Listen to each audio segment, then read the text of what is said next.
Grossi Posse Packer Nation. Welcome to an episode of Packast, the podcast where you don't have to be a Packers fan, but it sure does help. I'm your host, Tom Grossi, and, well, we got another Sunday night football game, and this time we're going into Arrowhead against the Kansas City Chiefs.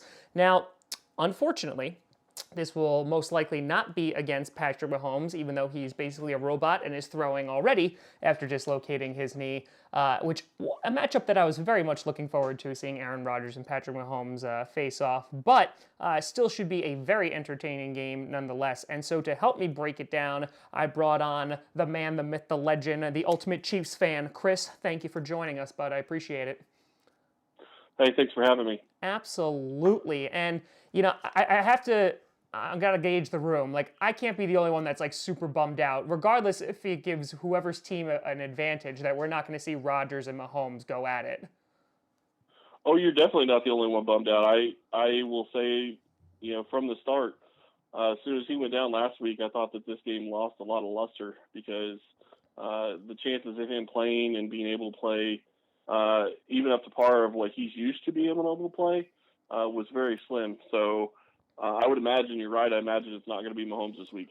Yeah, and it's one of those things that, like, when I heard that he was like limited in practice, I was like, wait, what? Because like when he originally when he went down, like he's like pulling a John Cena here. Like he literally went down, and then they were like, oh, it's gonna be like 3 weeks, and then we're gonna have to take a look at an MRI, and it could be longer than that. And I was like, oh man, like that's rough. And then here we are, like, less than a week later, and he's like, oh yeah, no, he's up, he's doing things, he's throwing the ball, and I was like, oh.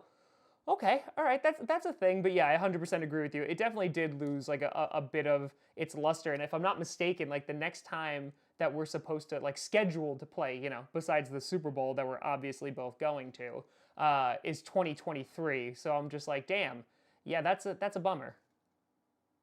Yeah, and it's going to be a bummer. You look at what this matchup really could have meant.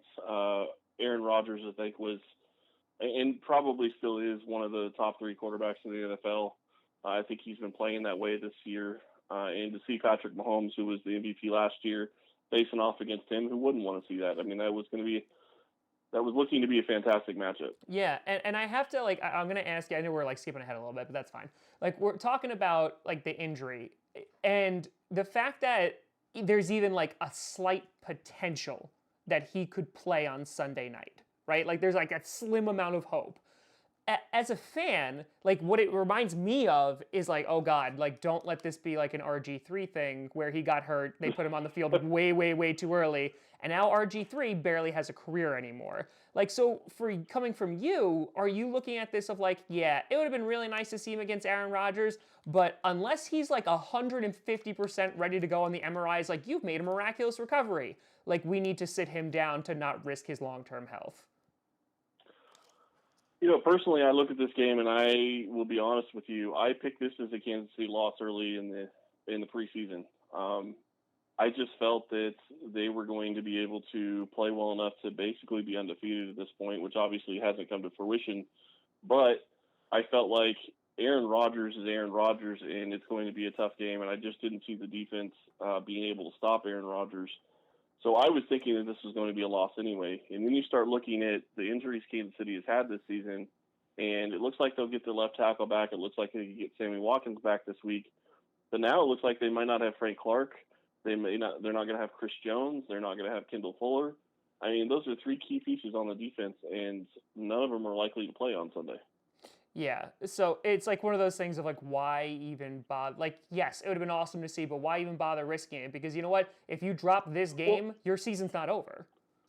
Well, and that's the exact thing, and I think that's a big thing that people need to consider as well, is that you start looking at what this game is really meaning for Kansas City, and it's an NFC game, which means it doesn't really mean that much. Yeah. I mean, yes, it would be great to win, and yes, it would be great to have get to 6-2, but with the Broncos and the Chargers, of all people, down at the bottom of the AFC West, 3 games back of the Chiefs, and Oakland at 3-3, you have a 2-game division lead at this point in the season, and you have a chance to sit Mahomes in a game that you were going to struggle to win, even with a healthy Mahomes. Yeah. So, no, I mean, like, I think it makes a lot of sense. Yeah, no, I completely agree. And I think when you look at it from like that kind of perspective, you're like, listen, if we lose a game or two, we still have that buffer, right? And we helped you out. We patted you on the back and kicked the Raiders' ass last week. So, kudos. So like if you could do Yes, that to thank you. like, a bunch of NFC North teams, like that would be really, really great. Like the Vikings in particular. I'm just saying, like, we scratched your back. If you could just scratch ours, like that would be much appreciated. But like, No, and I understand. I mean, and they play the Vikings next week, and that's going to be a tough game, yeah. especially considering how much the Vikings like to run the ball. Yeah, no, trust me, I know all about that. So, kind of like going back, because obviously, like this turnaround for the Chiefs has been like pretty miraculous. Last season was like this incredible, like holy crap, like literally, like Patrick Mahomes was a Madden character. It was just like, hey, I'm gonna do literally everything, and like Heinz ketchup is like, hey, if you throw this many footballs, you're gonna get ketchup for life. Like that was the world we were living in last season.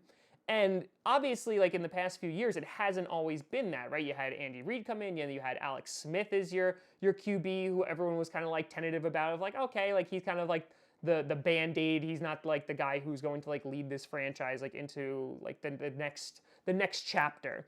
And so for you, going back a little bit, when they brought Andy Reid in, obviously an amazing coach, who had a ton of success, but at sometimes also, kind of gets a bunch of criticism. What were your thoughts, when you guys brought in Andy Reid, and have those changed up until this point? I think when they originally brought Andy Reid in, I was excited, and I was excited because you're bringing in a coach that has all this pedigree, and you had a team that really struggled under Todd Haley and then struggled under Scott Pioli as their general manager. And while they played well enough to win under Romeo Crennel for a couple of weeks, obviously that I didn't think that was a sustainable thing. So you bring in Andy Reid, you bring in stability, you bring in a guy that took the team to the playoffs the year after he became their coach, or the year he became their coach, and they were, I think, 2-14 the year before. And obviously John Dorsey has something to do with that, so it wasn't just Andy Reid, but Reid was a big factor in that. So you start looking at what he means and the stability he's brought to this team. And honestly, Alex Smith was much maligned in Kansas City, but the city has a lot to be thankful for to Alex Smith. Mm-hmm. And he brought along this franchise from nothing to very respectable, and even on the cusp of being a Super Bowl contender every year, but he just wasn't able to get them over the hump. Mm-hmm. So watching what's happened to him in Washington just really, made me a little distraught, to be completely honest, because he is such a great guy, and he handled the situation with Mahomes perfectly. You can't ask for any more from a professional. Yeah. No, yeah, it is one of those things like and even like the Packers have a storied rivalry like with Alex Smith, because the whole like Aaron Rodgers, like, Rodgers was supposed to go one and Smith went instead, and that's the history books. But Alex Smith, I feel like did get crapped on a lot of just like, hey, like, this is a transitional quarterback. He's not the guy. But yeah, like he made you contenders in a way, obviously not just him. And, I remember the first time that when you traded him away, so this is like 2 years ago at this point, so before last season begins, I was like, yo, this is like a big risk, because if Patrick Mahomes doesn't pan out and you got rid of Alex Smith, who Washington was able to get for basically nothing when in terms of quarterbacks, I was like, oh, this could blow up really, really bad. It went the complete opposite way and really, really worked out for you guys. But could you have even anticipated what you saw last season?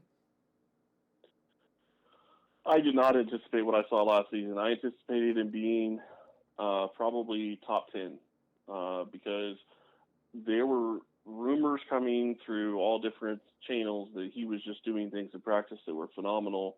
And then you saw what he was able to do against Denver in the last week of the season. And yeah, he wasn't playing against their starters the entire game, but he played well enough in his first NFL start that I thought the move made a lot of sense. Mm-hmm. I really liked Alex Smith in Kansas City. I understood why they made the move to get Patrick Mahomes. I'll be the first to tell you that I was probably one of the most ecstatic people on draft night when they drafted him. I was jumping up and down because that's who I wanted Kansas City to go and get. And to sit here 3 years later and see what he did in his first season, and to think he went from starting one game, not throwing a touchdown pass in his first career start, to throwing 50 touchdowns last year, Yeah, and 5,000 yards in his first season. I mean, and being league MVP, being on the cover of Madden, he went from kind of an unknown to a household name in a year. And the best part about Mahomes is it doesn't seem to change him. Yeah. His attitude seems the same. His demeanor seems the same. He's still a kid at heart, and he's not taking himself too seriously. Yeah. And I think you also saw too, like, so people were looking at this and were like, okay, right, here comes the sophomore slump, right? All the envious people outside of Kansas City.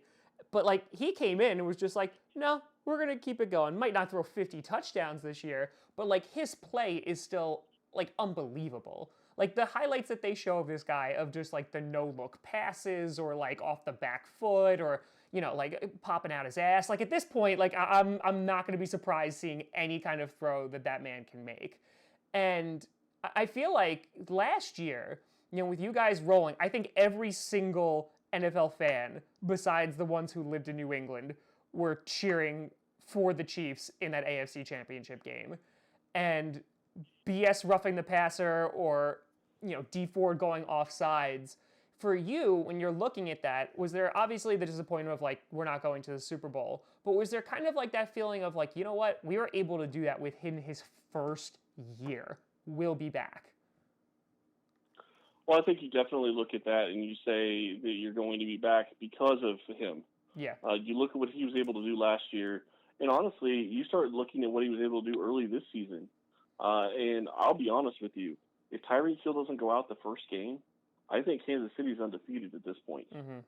I really do think that he makes that big of a difference on this offense with Patrick Mahomes. Now, a healthy Tyreek Hill and a healthy Patrick Mahomes, I'd give Kansas City a better chance in this game on Sunday night. Unfortunately, obviously, I think they're only going to have Tyreek Hill, but he still does change the defense because he makes you respect his speed, and that is so huge, and especially when you're talking about an arm like Mahomes who can throw the ball 70 yards. Yeah, no, yeah, absolutely. I mean, like, what was that? Was it last week was his first game back or 2 weeks ago? Like the bomb that they just did to, like, Tyreek Hill in double coverage, and he was just like, mine. I'm gonna go get that now for a TD, like on the opening drive. Or was that the that was Texans game? That was 2 weeks ago. Yeah. I was like it's that kind of thing of just like that's just not fair. Like you look at that and you're like, oh, okay. And the thing that kind of, I don't want to say like worries me about the Chiefs, but like they have so many weapons that they can beat you with, right? Like Sammy Watkins, obviously before he got injured, like was going off on the league and having an amazing start to the season. When you guys figure out the running game, like that's going to make an impact. You obviously got Travis Kelce. But what I notice is when we're talking about the Chiefs, it's primarily about the offense. And you mentioned some guys who are going to be out, who are staples of that defense, and you tried shoring that up of getting like, Frank Clark, etc.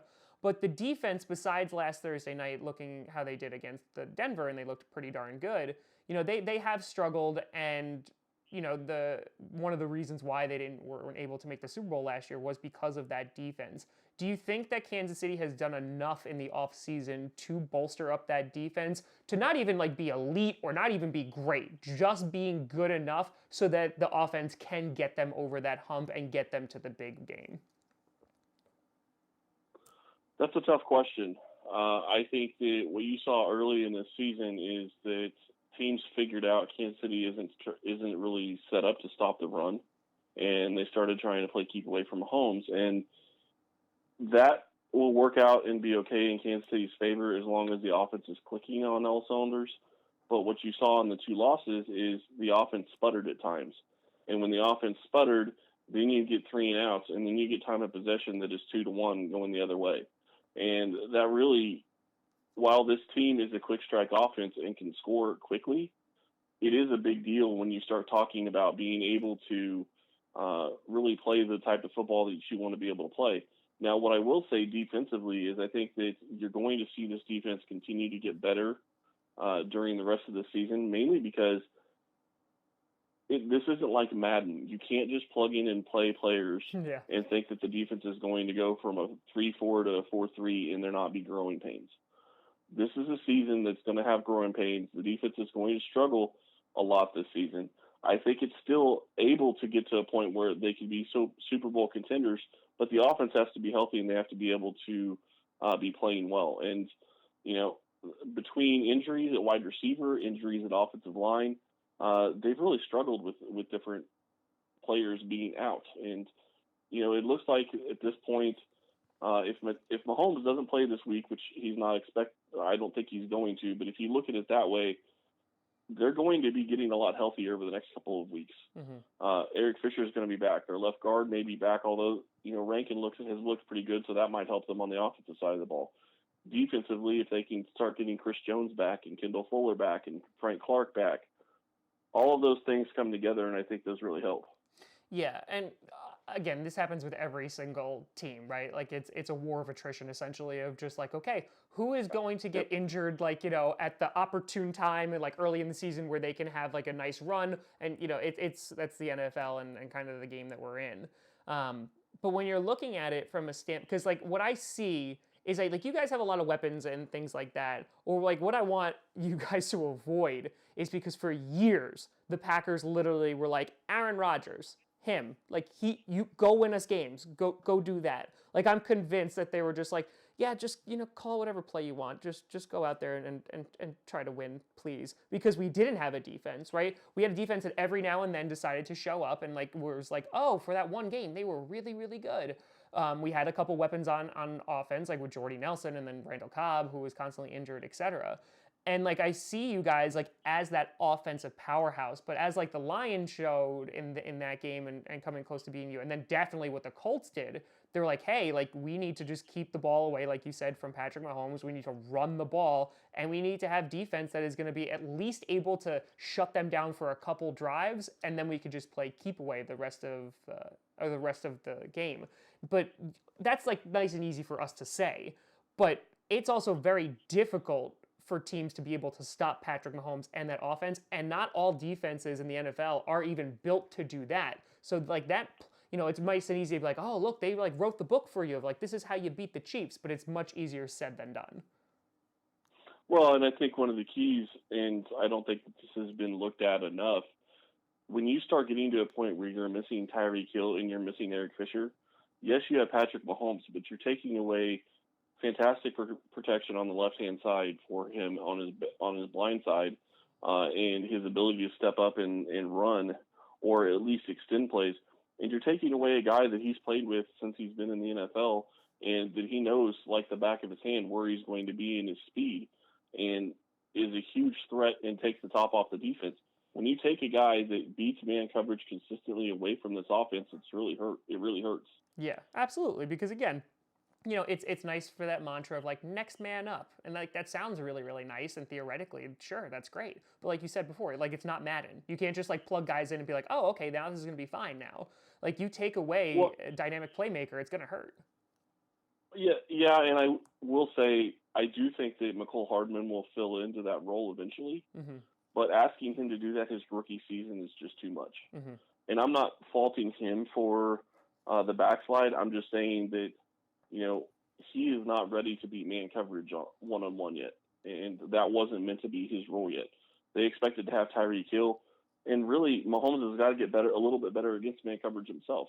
So It's not just on the wide receivers, but, you know, they don't have, as much as you would love to have, you know, 5 wide receivers that can just do anything you want, most teams aren't going to have that. Correct. Trust me. So, I know. Yeah, I know you do. Yeah, well, it's funny too because like we're talking about this, and you know, Devontae Adams is a question mark. He's a day-to-day decision when it comes to if he's playing Sunday night. And you know, last week against the Raiders, I was just like, oh, okay, no, maybe we can allow this to work because we've won all 3 games that we haven't had Devontae Adams. We've made it work. But again, like that's very difficult to do because the first 2 games we were not utilizing those receivers at all. The first game was literally all Aaron Jones. So it took just 3 games, just when we lost our first string wide receiver, to be like, oh, okay, like you know, we can spread the ball around and we have some dynamic weapons in there.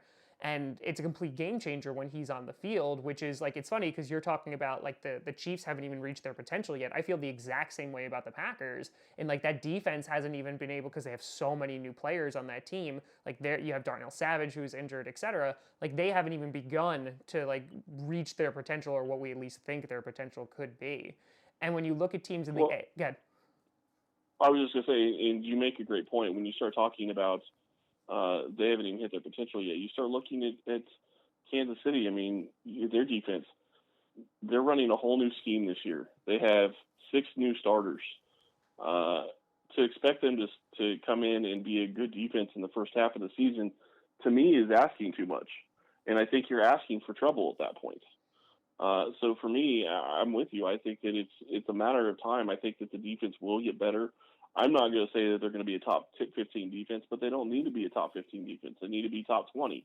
If they can get to top 20, that's good enough, because you can get a stop or two. Mm-hmm. And honestly, I'm not saying they turn the corner against Denver, because let's be fair, Denver is Denver, and I think their offense is horrible.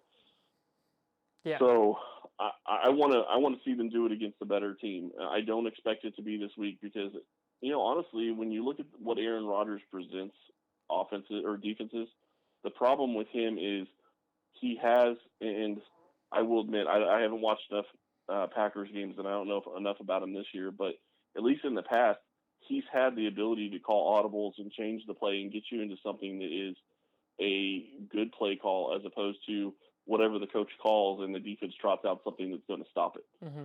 So that makes it a lot harder.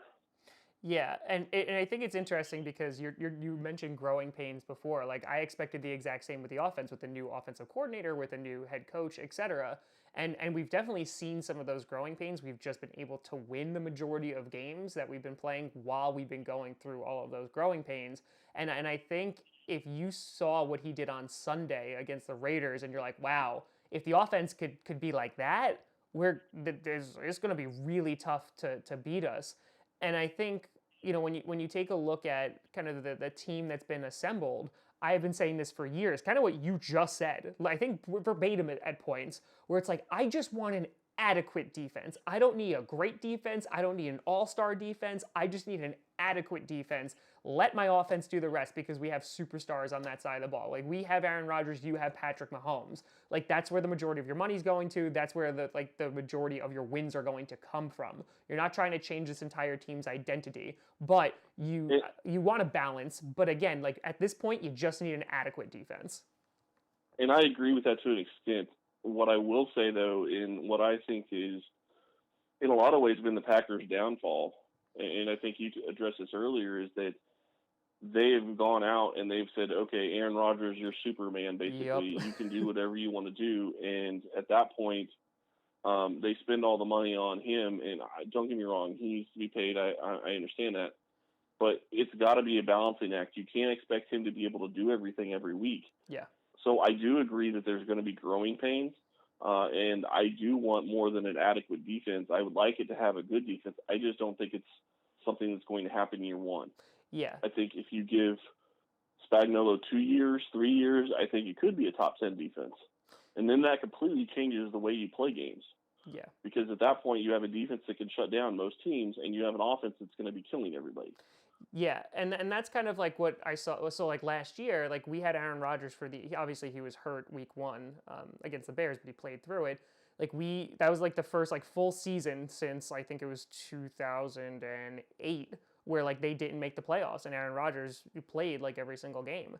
And we said that for years. Like I have mentioned, like you look at the Vikings and you look at the Eagles from a couple of years ago, they both went to the NFC Championship game. One of them won a Super Bowl with their backup quarterback because they built a team around their quarterback. So it doesn't matter if you have Patrick Mahomes or Aaron Rodgers back there, because like you said, at some point though, there's going to be a point where they can't do everything. And unfortunately for the Packers, like you just said, I completely agree with you. We let that go on way too long. And we're like, oh, okay, let's keep Dom Capers, or, okay, let's keep this defense really not so great. And because of that, it was up to Aaron Rodgers to go and win us games. This year, and I'm beyond thrilled about this. Like, it's a different Packers team. We have a run game. We have a defense now that actually can get after the quarterback. We're causing turnovers. Like, this is the kind of team. It's like Aaron Rodgers literally the night one was like, oh my God, we have a defense. Like, this is he looked like a kid in a candy store because he was like, finally, I don't have to do absolutely everything.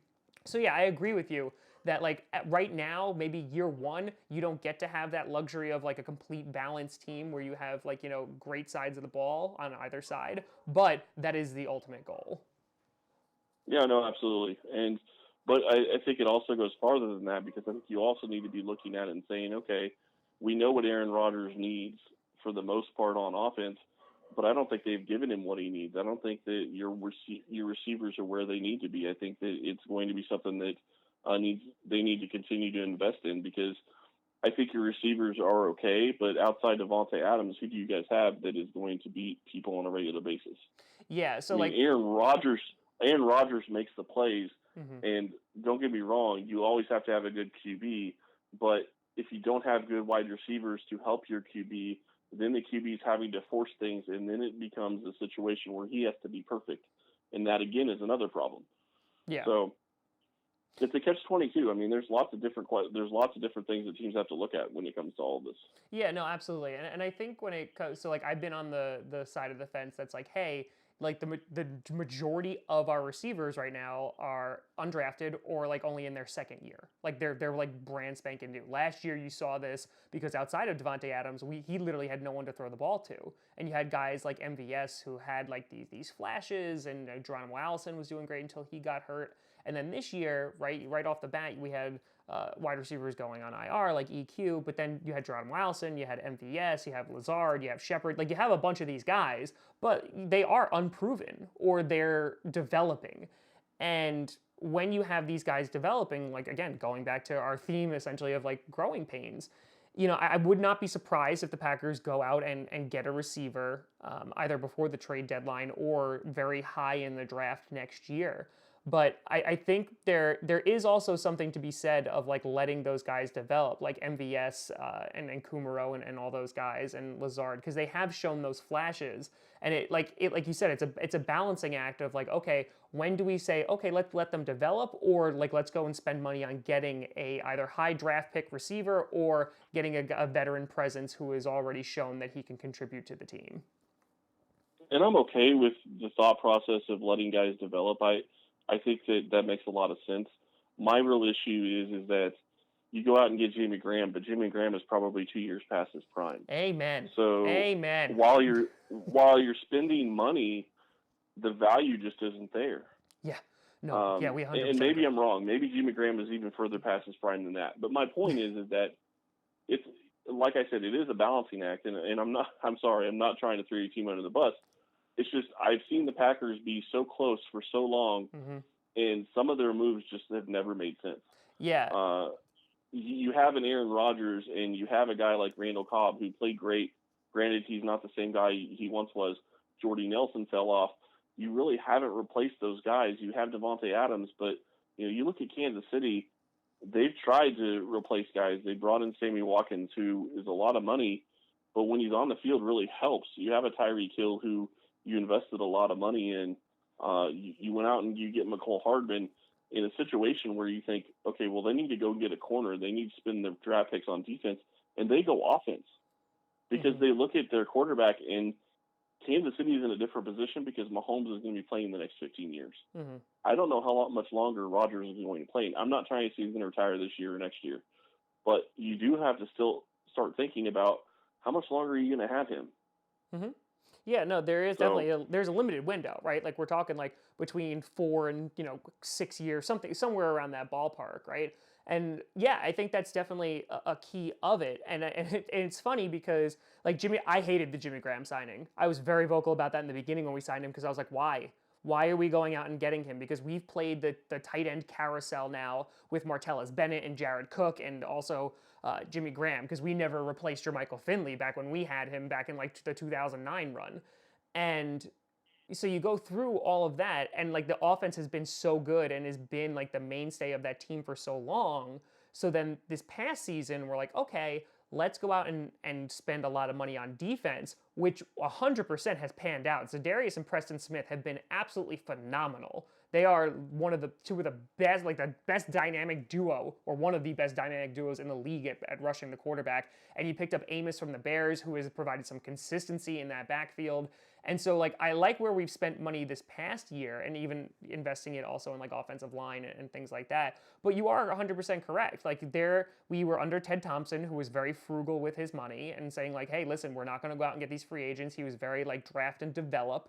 And that works to a point where you can get a homegrown team for very little and keep them for a while.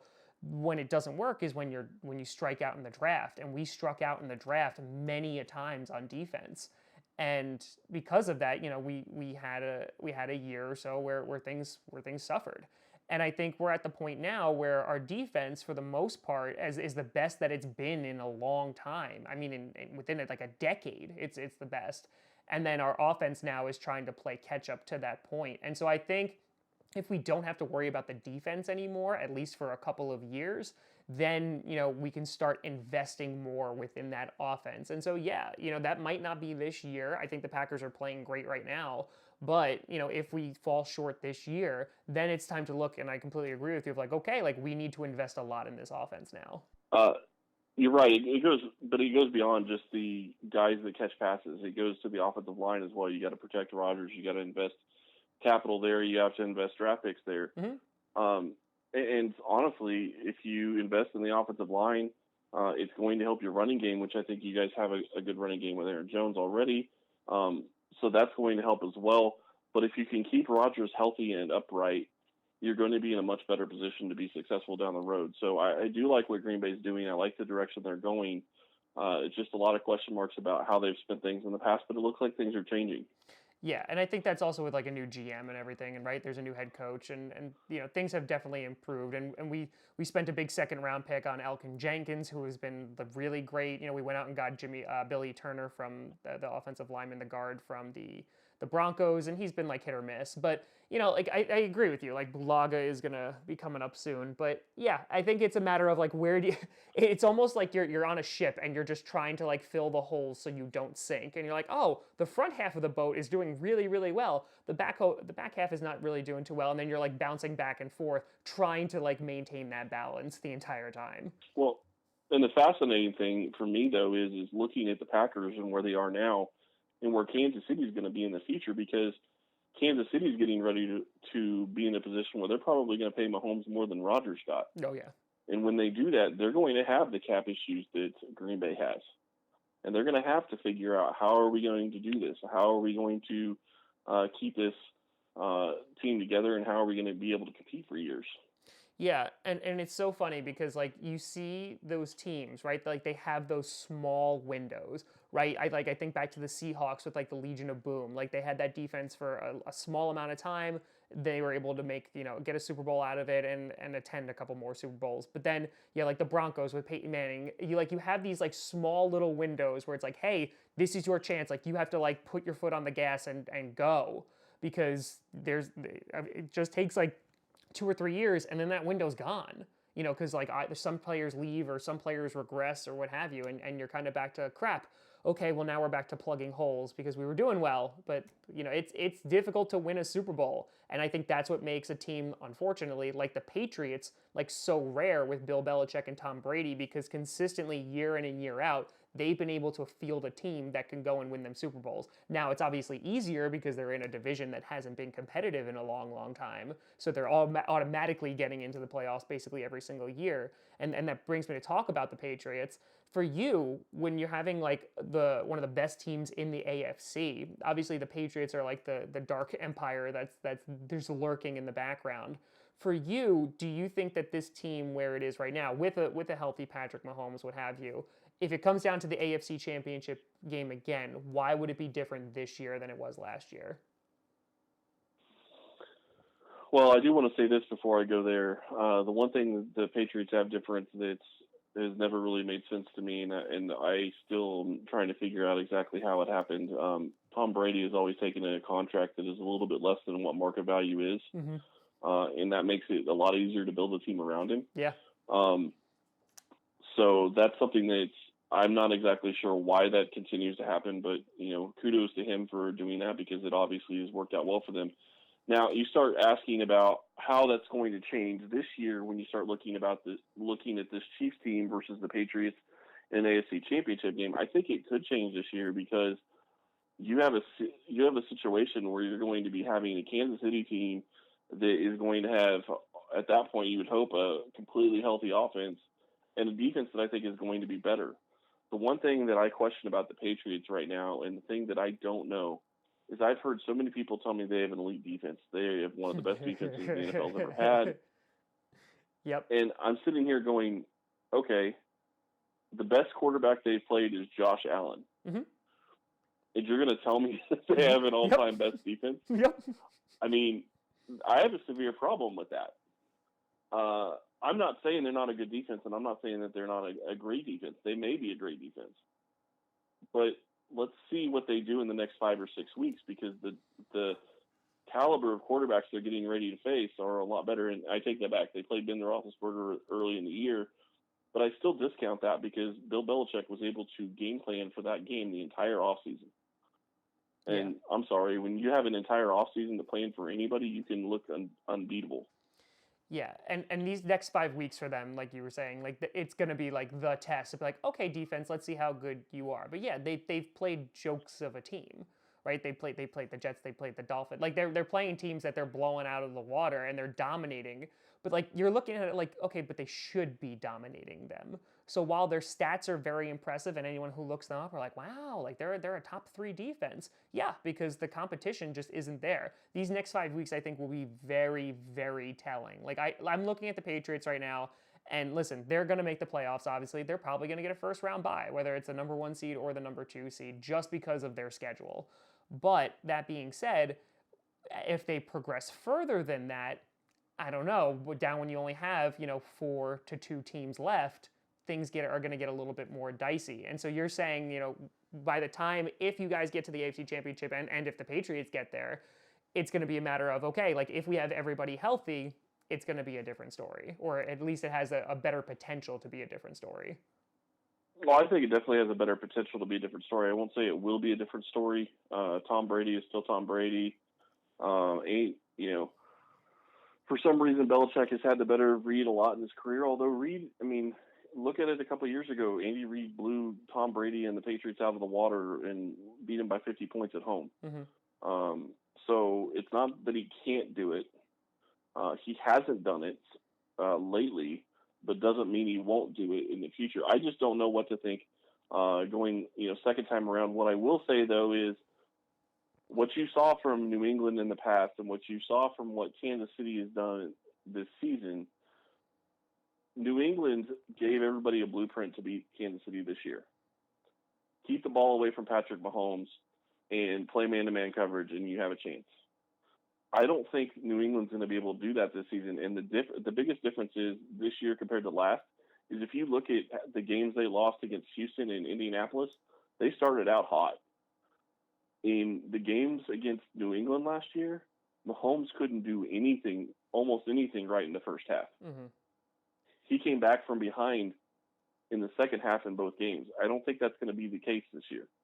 So I think the defense is going to be better. And, the other question is, without Rob Gronkowski, are they going to have a tight end that could beat you? And I do think that matters. Yeah, no, I definitely agree. And like obviously they addressed a wide receiver concern and going out and getting Sanu, who I think who will play well for them. But like it's funny because like every year I'm like, okay, like how are they going to possibly field a team this year, right? The defense isn't supposed to be good, or they have no one to throw the ball to. And somehow, some way, they just keep on literally plucking guys from other teams and like making them all-stars. And it's just like they have built a program, even though I'm very envious of them and they're very easy to hate. Like I have to give my respect to Bill Belichick and that organization because like they have created something in which they are constantly fielding a really good Super Bowl quality team. Because even if and I agree with you. Yeah, and it's tough to admit, completely. But it's unfortunate. Well, it is unfortunate, and I think, the question is how long can Brady keep playing? Yeah.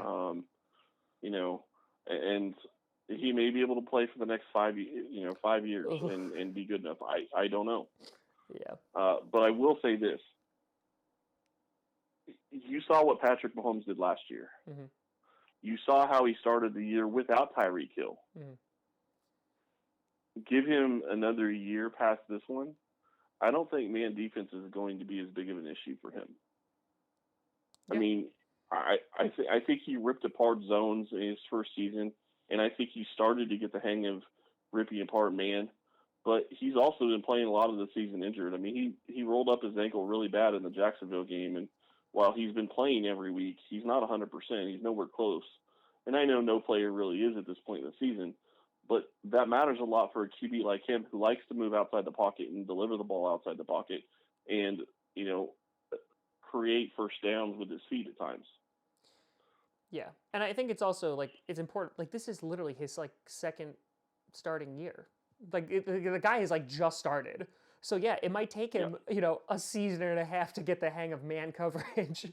But, like, if his, if what we've seen is just, like, his floor of just, like, wow, that's what he did his first starting year, like, I can't imagine what that man is going to look like in a couple years as a more experienced veteran quarterback who has seen a lot of different looks and has seen a lot of different coverages and, be able to take advantage of them because, for me, he's not like RG3 came into this league and had like immediate success his first year and did like okay like the second year, but like I don't see that happening with Patrick Mahomes. Like I see him just like continually progressing because he has the weapons around him, and two, like he's shown that like this guy is like a different type of player. And I agree with you 100% what you said before. That man is gonna get paid more than Aaron Rodgers. He's gonna get paid more than Russell Wilson. He will be the highest paid quarterback at some point. Well, and, nothing against Aaron Rodgers, but I think Mahomes deserves to be the highest QB paid. The big difference between him and Aaron Rodgers right now is age. Yeah. And you're paying potential for Patrick Mahomes. And if you be fair about it, and I think your Packers fans would agree, you're paying Aaron Rodgers based on his past and hoping on the future.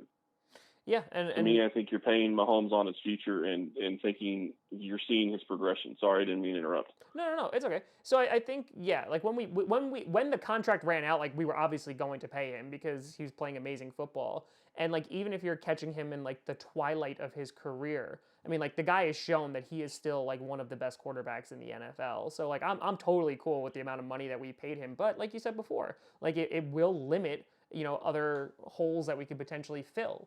And we might have to rely on the draft more, which takes time for guys to develop. And so when you're looking at this Sunday in particular, Matt Moore he looked fine against the Broncos. But if we're going with the assumption that Patrick Mahomes isn't playing, kind of what are you looking for this Sunday, and how do you see the game kind of shaping out? It's a fascinating question, and I don't know how much you follow Chiefs people or different people on Twitter, but I've got a buddy who goes by Real MN Chiefs fan. He's a Chiefs fan that lives in Minnesota. Okay. And he actually writes for The Athletic, does a fantastic job. His name's Seth Kaiser. And he had a great point just today on Twitter, and he said, every year Andy Reid has the ability to come out and have two game plans where he just completely dunks on the defensive coach. Yeah. I would not be shocked if it's this game, mainly because he knows he has to do something different to have a chance to win. Yeah. Now, that said, I don't know that it's going to be this game because I'm not trying to take anything away from your defense. I think you have a good defense. But Reid is such a fantastic offensive mind. It would not shock me for them to come out and have Matt Moore doing things that Green Bay's never seen the Chiefs do this season, because Matt Moore is a completely different quarterback than Patrick Mahomes. So it's really hard for Green Bay to prepare for this game because you can go and look at what Matt Moore has done in his past, but that doesn't mean that he's going to do anything like that in this week with Andy Reid. Mm-hmm. And I do think it was fascinating to watch. I mean, I've watched every game this year, obviously, but to watch the ball come out of Patrick Mahomes' hand and then to watch Moore throw the ball in the same game and just see the difference in velocity and the difference in arc and all of that, it's going to completely change the offense. It has to. Sure. So you're going to have to do different things, and I think that's going to make that a very different and difficult task for Green Bay, especially at the beginning, is because you don't know what Andy Reid's going to come out with. I would like it to see them come out and have Matt Moore, get the ball out quick and, go back to maybe some Alex Smith type stuff and do more dink and dunk. Yes, you have weapons, but I don't think Matt Moore is the quarterback that's designed to throw the ball 50 yards downfield. No, I agree. But, you know what? The Eagles, that's literally what the Eagles did. They just got the ball out super duper quick, so our pass rush was just a non-factor. And they were able to do that and then chip away with the run game, and they were able to come away with a win. And this game does worry me. I just because Patrick Mahomes has the potential to be out, I'm not looking past this game at all, because I still think with the amount of weapons that you have on that offense, it is still going to be difficult. Now, I think our offense is going to do well against your defense, but if you said, if Andy Reid comes out and they are just, scoring ridiculous amounts of points, that's going to be tough, and especially for us to potentially adjust to. Obviously our odds are better with Matt Moore rather than Patrick Mahomes, but I wouldn't be surprised if this winds up still being a close game. Well, and you start looking at what this game means. We kind of already talked about this. For Kansas City, it doesn't mean near as much as it did with Mahomes playing, because you're sitting in a situation where playoff-wise, you still have a chance at the 2. Maybe you're not the 2 seed. Maybe you don't get the first round bye because of Patrick Mahomes and because you lose a game or 2 while he's out, because I do think he's going to miss this week. But I think it's better to be safe than sorry. Mm-hmm. And in my opinion, I don't think that he needs to see the field, because not only is he dealing with his kneecap injury, which was bad in and of itself, but he's also had the ankle injury. If you can give him 2 weeks where he doesn't have to play, mm-hmm. I think you have a situation where he could come in against the Vikings and actually play. And if you win that game and go to, 5-3 at that point, you're in the driver's seat for the rest of the season. Yeah. No, and so, trust me, I will be rooting for you all the way against the Vikings. 100%. I know you will. You will have a Packers fan going, go Pat. I'm going to be listen, get in there, do whatever you got to do. Let them play. Because, oh God, I hate the Vikings so much. But Chris, it has been an absolute pleasure talking with you, and I do wish your team a lot of luck for the rest of the season. Of course, not this week, but listen, I'm all for a Mahomes-Rodgers Super Bowl. I'm with it. So let's repeat Super Bowl 1 up in here, and we'll have a good time. But where can the lovely people find you and your work? You can find me on the Locked On Chiefs podcast. I work with a man named Ryan Tracy. We do a podcast. It's a daily Chiefs podcast. You can find me on Twitter at Locked On Chiefs. I'm the one that runs that account. I'm also on Twitter at Chris Clark NFL, so you can find me there as well. And I do occasionally write for a site called Chiefs Digest. So a couple of different places you can find me. I do appreciate you having me on. Absolutely, man. And like I said, I wish you a lot of luck, and I hope that this Sunday is a good game, and I hope we also get to see Mahomes and Rodgers face off before 2023, because I don't know what our team's going to look like then. Yeah, not in the preseason, because it seems like we play you in the preseason every week. Every year. I never understood it. Literally every single year. So you can check out Chris on the Locked On Chiefs podcast. Go and show him some love. And of course, Sunday night we'll be streaming the Packers and Chiefs game. God, I hope we win. You can always find me at TomGrossiComedy.com or at TomGrossiComedy on the social media see down below. Check out Packast on SoundCloud, iTunes, Google Play Music, Spotify, and of course on YouTube. And a big shout out and thank you all the Patreon members over at patreon.com/TomGrossiComedy. But thank you so much for watching. We'll have more videos and a Q&A tomorrow. I'm Tom Grossi. And as always, go Pack Go.